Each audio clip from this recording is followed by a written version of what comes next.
Hi மக்களே, நம்ம இந்த வீடியோவில் எதை பற்றி பார்க்க போகிறோம் அப்படின்னா, மாரியம்மன் சந்தன மாரியம்மன் எப்படி அவதாரம் எடுத்து உலக மக்களுக்கு காட்சியளித்து அருள் வழங்குறாங்க. மாரியம்மனுடைய வரலாறை தான் நம்ம இந்த வீடியோவில் பார்க்க போகிறோம். வீடியோவை ஸ்கிப் பண்ணாமல் பாருங்கள். பல சுவாரஸ்யமான தகவல்கள்லாம் வீடியோவில் இருக்குது. மாரியம்மனை பிடிச்சவங்க சேனலுக்கு ஒரு லைக் பண்ணுங்கள், சப்போர்ட் பண்ணுங்கள், சப்ஸ்கிரைப் பண்ணுங்கள். ஓகேங்களா? வாங்க வீடியோக்குள்ளே போகலாம். அதாவது மும்மூர்த்திகளில் ஒருவரான விஷ்ணு பகவான் சந்தனமாரியுடைய மகன். சரிங்களா? இப்போ சந்தனமாரியம்மன் எப்படி வந்தாங்க அப்படிங்கிறத அவங்களுடைய வரலாறை பார்க்கலாம்.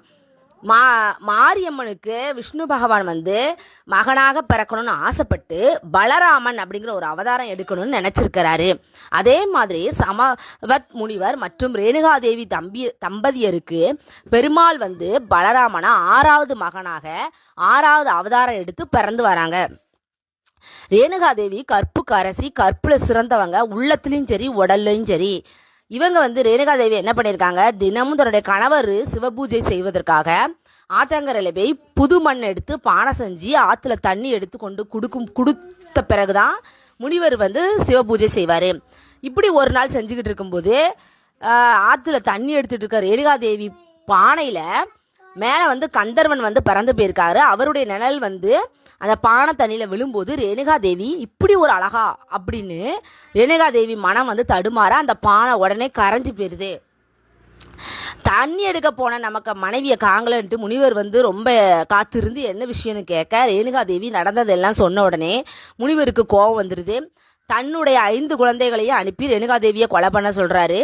5 பிள்ளைகளும் மறுத்துருது.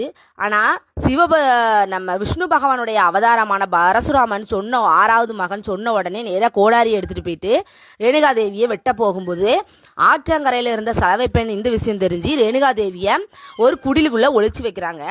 சலவை பெண் பரசுராமன் வெட்ட வரும்போது தடுக்கிறாங்க. பரசுராமன் நவுண்டு போன்னு சொல்லியும் சலவை பெண் கேட்காம சலவை பெண்ணை பரசுராமன் வெட்டிடுறாரு. மறுபடியும் என்ன பண்ணுறாரு, தன்னுடைய தாயாரான ரேணுகாதேவியையும் வெட்டிடுறாரு. இப்போ 2 பேரையும் வெட்டி போட்டுட்டு முனிவர்கிட்ட போய் நீங்கள் சொன்னதை செஞ்சுட்டப்பா அப்படின்னோடனே முனிவர் கேட்குறாரு, நான் சொன்னதை நீ செஞ்ச, அதனால உனக்கு ஒரு வரம் தாரேன், என்ன வரம் கேளு அப்படின்னு சொன்ன உடனே பரசுராமன் சொல்லுவார், என்னுடைய தாயார் மீன் எனக்கு வேணும் அப்படின்னு பரசுராமன் கேட்க முனிவரும் தன்னுடைய கலசத்துல இருந்து தண்ணியை கொடுத்து மந்திரத்தை சொல்லி அந்த வெட்டி கொண்டு வந்த தலையும் கொடுத்து இது உன் தாயாருடைய உடலுடைய பொருத்தி கலச தண்ணியை தொளித்து மந்திரத்தை சொல்லி உன் தாயார் வந்துருவாரு அப்படின்னு சொல்லி அனுப்பிச்சு வச்சுருவாரு. பரசுராமன் நேராக போய் அந்த அவசரமாக பண்ணினதுல அந்த உடல் சலவை பெண்ணுடைய உடலில் கொண்டு போய் தலையை பொருத்தி மந்திரத்தை சொல்லி தண்ணியை தெளிச்சிருவாரு. மாற்றி உடலை பொருத்திடுவார் பரசுராமன். அது அந்த சலவை பெண் பார்வதி தாயாருடைய அவதாரம். சரிங்களா? இப்போ தான் சந்தன மாரியம்மன். இன்னொரு வரலாறு என்ன அப்படின்னா காமதேனு வரலாறு. அப்படி வரும்போது காமதேனு அவங்க கிட்ட இருந்த காமதேனுவை அர்ஜுனன் திருட்டிட்டு போயிடுறாரு. உடனே என்ன பண்றாரு, பரசுராமன் அர்ஜுனனை வீழ்த்தி காமதேனுவை மீட்டு கொண்டு வந்துடுறாரு. மறுபடியும் என்ன பண்றாரு, அர்ஜுனன் முனிவரை கொலை பண்ணிடுறாரு. அர்ஜுனன் மறுபடியும் தன்னுடைய கணவரே இறந்து போயிட்டாரு, நம்மளும் இறந்து போயிடணும் அப்படின்னு சொல்லி ரேணுகாதேவி உடன்கட்டை ஏறுவதற்காக தீயெல்லாம் பொருத்தி ஆத்தங்கரையில் தீமையில ஏறி நிற்கும்போது காற்றுடன் கூடிய பலத்த மழை அந்த தீயை அணைச்சிருது. உடல் எரிந்தும் எரியாத நிலையில் அந்த உடலை ரேணுகாதேவி உடல் ஆற்றுல அடித்து போய் ஒரு வேப்ப மரத்துக்கு அடியில் சிக்கிக்கிட்டு கிடந்திருக்கு. அந்த ஊர் மக்கள் எல்லாம் அந்த உடலை மீட்டு தீப்பட்ட அந்த உடலுக்கு வேப்பலை மஞ்சளை அரைச்சி போட்டு சந்தனத்தை கூலிங்காக இருக்கணும், உடல் குளிர்ச்சி பெரியணும் சந்தனத்தையும் போட்டிருக்காங்க. குடிக்கிறதுக்கு ஆகாரமாக உடல் சூடு தனியாக கூழு, நம்ம கம்பங்கூழ், கேப்பக்கூழ் அந்த மாதிரி கூழு ஆகாரங்களை கொடுத்து அவங்கள நோயை குணப்படுத்தியிருக்காங்க. மறுபடியும் என்ன பண்ணியிருக்காங்க, நம்ம முக்தி அடையணும்னு சொல்லிட்டு அந்த வேப்ப மரத்திலே இருந்து முக்தி அடைஞ்சு பார்வதி தாயாருடைய அருள் பெற்று மாரியம்மனா அவதாரம் எடுத்திருக்காங்க. சந்தனத்தை பூசி அவங்க குணமடைஞ்சதுனால அவங்க சந்தன மாரியம்மனாகவும், காயப்பட்ட மன வலிமை வேதனை உள்ள பக்தர்களுக்கு சந்தனம் போல மனம் குளிரும் அருளை வழங்குவதாலும் தான் சந்தன மாரியம்மன் அப்படின்னு பெயர் பெற்றாங்க. சரிங்களா? இதுதான் மாரியம்மனுடைய வரலாறு. அடுத்து இந்த கோயில் எங்கே இருக்குது அப்படின்னு பார்த்தீங்க அப்படின்னா தூத்துக்குடி அண்ணாநகர் 3 யாதவர் சமுதாயத்திற்கு பாத்தியப்பட்ட சந்தன மாரியம்மன் கோயில். இங்கே தான் மகா கும்பாபிஷேகம் நடந்த நிகழ்ச்சி இது. இந்த கோயிலுக்கு நான் சாமி தரிசனம் போகும்போது இந்த வீடியோ அவங்களுடைய அனுமதியால் எடுக்கப்பட்டது.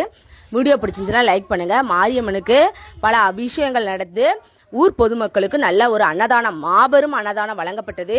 இது 6/2/2026 அன்று வெள்ளிக்கிழமை நடைபெற்றது. சரிங்களா மக்களே, இந்த வீடியோ பிடிச்சிருந்துச்சுன்னா லைக் பண்ணுங்கள், சேனலை சப்போர்ட் பண்ணுங்கள், சப்ஸ்கிரைப் பண்ணுங்கள். இது வந்து தூத்துக்குடி மக்கள் நிறைய பேர் இதில் கலந்துக்கிட்டாங்க, நானும் கலந்துக்கிட்டேன். எல்லாமே சாமி அருள் பெற்றாங்க. எல்லாரும் நல்லபடியாக எல்லோரும் நல்லா சாமி தரிசனம் பண்ணிட்டு வந்தாச்சு. இந்த பார்த்தீங்களா விஷ்ணு பகவான் கிருஷ்ணராக அவதாரம் எடுத்து இந்த மாரியம்மன் கோயிலில் இருக்காங்க. எல்லாருக்குமே காட்சி நல்லபடியாக கொடுத்தாங்க. இது எல்லாமே கோயிலுடைய தலைவர்கள், நிர்வாகிகள், ஊர் பொதுமக்கள் எல்லாரும் இந்த வீடியோவில் இருப்பாங்க. ஓகேங்களா மக்களே, இதோட வீடியோ பிடிச்சிக்கிறேன். அதாவது கலச தண்ணி எடுத்துகிட்டு போயிட்டு நம்ம கோபுரத்துக்கு வந்து அபிஷேகம் பண்ணி மகா கும்பாபிஷேகம் நடத்தப்பட்ட நிகழ்ச்சி தான் இது. ஓகேங்களா, இதோட நான் வீடியோ பிடிச்சிக்கிறேன். நெக்ஸ்ட் வீடியோவில் உங்களை வந்து பார்க்குறேன். பாய் மக்களே.